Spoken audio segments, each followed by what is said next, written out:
Welcome back to another episode of Rock Boys Football. We've had a busy day, but I don't think there is a bigger hit and a bigger story than Shane Beamer and the South Carolina Gamecocks landing Nyckoles Harbor. He was the highest recruit left on 24/7's board. This guy's a bona fide five-star. Don't really need to tell the South Carolina fans what this dude is about. He's a freak, 6'5", 230, Olympic-level track speed. In a massive hit for Coach Beamer. We're going to talk a little bit about what position and what he might do for this program, and then talk a little bit about, things are really picking up for the Gamecocks, and Shane Beamer is really starting to get this program going in the right direction. We're obviously Michigan fans, but if he wasn't coming to Michigan, this is where I'd want him to go. I am a massive fan. I'm a massive South Carolina fan, and what Coach Beamer's doing is some of the more exciting stuff in the country. Again, before we get into it, just want to say thank you to you guys, especially the South Carolina fans. It's no secret that we like talking Beamer ball, and you guys have been absolutely awesome. So again, if you do enjoy the content, consider subscribing to the channel. Dale, kick it off with you. Early thoughts here. Yeah, no, I'm just happy Shane Beamer pretty much took it to all the haters who are coming after him. Oh, why are these guys transferring? Yep. Oh, is your program dying and blah, blah, blah, blah, blah. And then he puts together this type of recruiting class. He gets Spencer Rattler back. Obviously, this was a huge battle. Oregon made it tough. Michigan made it tough. Maryland made it tough. And for him to win it and kind of get – it's not that he needed to get anything back on track, because I don't think anything was off track, as much as he said. Like, we're making our way up to the top of the mountain, and some people might fall off the wagon. That's okay. Of course, people are going to transfer a little bit. But I'm just happy he got like this win and is like, all right, no, we're good. We did beat USC. We did beat Tennessee, and we're going in the right direction. Yeah, and I don't know if he needed it, but it's a really good feeling, because you were getting a little concerned. Like, Marshawn Lloyd was kind of like seemingly the heartbeat of that team a little bit at that running back position. He transfers out. You obviously lose Jordan Burch to Oregon. And like, I'd be lying if I wasn't a little bit like, it was a little bit of a head scratcher why these guys, like these top guys, were leaving the program. But again, you got to remember, like, he didn't recruit a lot of these guys. They didn't sign up to play with Coach Beamer. He has a unique culture, a very distinct culture, and he's getting guys who are bought into where South Carolina is going, and you're starting to see that. And the guys who are committing to him in 2023, and we'll talk a little bit about the 2024 class, very good players who are bought into what Coach Beamer is trying to do. Let's focus a little bit on Nyckoles Harbor. Again, a guy that seemingly could play pretty much any position on the football field and be pretty good at it. Discussions are on playing tight end. Discussions are about him playing defense side of the ball on the edge. Dale, where you think he provides the most impact for South Carolina here? It seems like he's coming there to play offense. That's what he's been saying throughout his whole recruitment. Obviously, everyone who was following South Carolina saw Spencer Rattler tweeting at him, so that is some indication that Spencer Rattler thinks he's playing offense. And I imagine that's where he's going to end up. And frankly, it's a pretty good fit, because they lost Jaheim Bell, and Jaheim Bell kind of had that not a blocking tight end style. He was going to be the pass-catching tight end. He obviously wasn't wildly productive at South Carolina's in the past year, but I think Nyckoles can come in and take that role and be explosive. And again, what you kind of saw with South Carolina, especially in the bowl game, is they were hurting a little bit at depth at tight end. Now they brought in the guy from Arkansas, and Trey Knox, who's a stud. They still have Adkins, who's good, but I certainly think it helps to get a third guy in that you really believe in and can make some plays. Yeah, they don't make Nyckoles Harbors on trees. Like, I'd be very surprised if he doesn't get some serious burn year one, because you look at the frame and you look at the body, he doesn't need much development.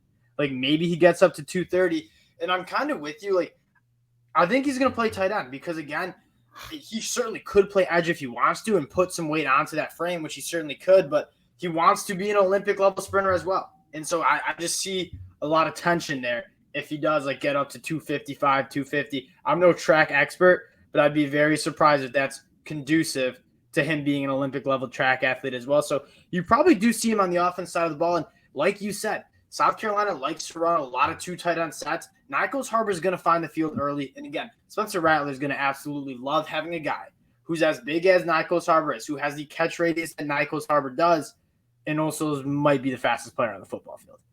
Yeah, it's 100%. This to me feels like a great spot for both. I think he can come in, play early like I imagine he wants to, as most 5-star guys do play in more of a spread system that, again, I think that suits his game better. I'd be surprised to see him line up on the line a lot and block. That just doesn't feel like it's going to be his game. I don't think that's what his plan is. That's not how he's going to go first round. He's going to go first round catching the football. So again, I think the Shane Beamer spread a little or more of an air raid attack certainly fits what Harbor wants to do and what I think fits his game. Now I want to talk a little bit about like where this program is going, because again, you saw us 7-6 in the first season with like barely a starting quarterback, playing like 4 different quarterbacks throughout the season. Then you have the 8-5 where they probably should have won the Gator Bowl as well against Notre Dame. I think they were in that game. We obviously lost some money on that. But again, this program is going in the right direction. Yeah, you had some hiccups, like you said. Some guys fall off the wagon, which is just an absolute phenomenal quote. South Carolina, Shane Beamer does one of the best interviews, and then their social media team, absolute gas. That's quite frankly why I'm such a big South Carolina fan, because every program, it must be so fun to be like a rabid South Carolina fan. We put those videos out. Like I'm like not a South Carolina fan, but I'm like jumping up and down, like I can't just sit there and watch them. I gotta like move. I need Michigan to start producing some content of what like just figure it out, because what South Carolina is doing is working. Now, looking at the 2023 class, sitting at 17 overall, I believe they're projected to move up to 15th with Nyckoles Harbor. They haven't added Nyckoles Harbor into these rankings yet. But again, a pretty solid recruiting class for Shane Beamer in 2023. But what I want to really get to is what this 2024 class is going to. And again, I think it matters so much when you're able to land a pinnacle 5-star who is wanted by everyone in the country. Because what do all the other elite players do? What's good with South Carolina? I might take an official visit, go get some pictures with the gear. And again, you get better players and higher caliber players taking those visits.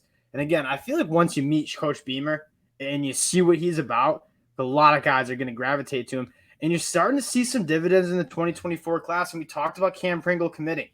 It really does look like South Carolina is starting to recruit that state better, which is a very, very talented state when it comes to high school football. And the tides are turning with them in Clemson. Because, again, you look at the top 10 players from South Carolina, the state of South Carolina, a lot of those guys were leaning Clemson. The tides are turning. Looks like they're going back to South Carolina. And if you're a South Carolina fan, the future of this program is in good hands, it seems. Well, that's like the big thing. If he can kind of wrest that state away from Clemson, who just, by the matter of fact, has been trending down a little bit since their Deshaun Watson and Trevor Lawrence years, where they were. Well, I just think Dabo was really struggling in the modern era. Like, not necessarily embracing the transfer portal, not necessarily embracing the NIL, and like it or hate it, this is college football now, and Dabo Swinney is just kind of being a little slow adopter there. And I will say, I'm not as low on Dabo. Like, I still think, I imagine he'll get it right and they'll be competitive going forward. And that's, again, South Carolina is going to need to bring it to kind of take that state away. But just like for right now, it does look like it's trending in that direction a little better. Like, again, they did land the top guy in the state, and that's huge. And if they can start doing that more consistently, that'll certainly be what puts them back to where I think those fans should be, where the style of program it is should kind of be at. So, yeah, I mean, everything's like going in the right direction, I'd say, for the most part for South Carolina right now. Again, I think people got like a little overreacted because they lost a few transfers, but you could probably put myself in that though. I like when I saw Marshawn Lloyd hit the portal, when I saw Jordan Brown, I was like, what's going on in South Carolina? Guess what? Not to worry. Like, I think Coach Beamer's got this one figured out. And if you're looking at the head coaches across the country, South Carolina has got a good one. I think they're going in the right direction. Again, wanted to keep this one short for you guys, but South Carolina landing probably the biggest commitment of the day in Nyckoles Harbor. He's going to be a phenomenal player. I'm sad he's not going to wear maize and blue. He's going to be a phenomenal player for South Carolina. You saw Coach Beamer's reaction to landing the commitment. I think he was going to cry. Big one for the Gamecocks. Again, appreciate you guys checking this out. If you do enjoy the content, consider subscribing to the channel. We appreciate y'all. We'll talk to y'all later.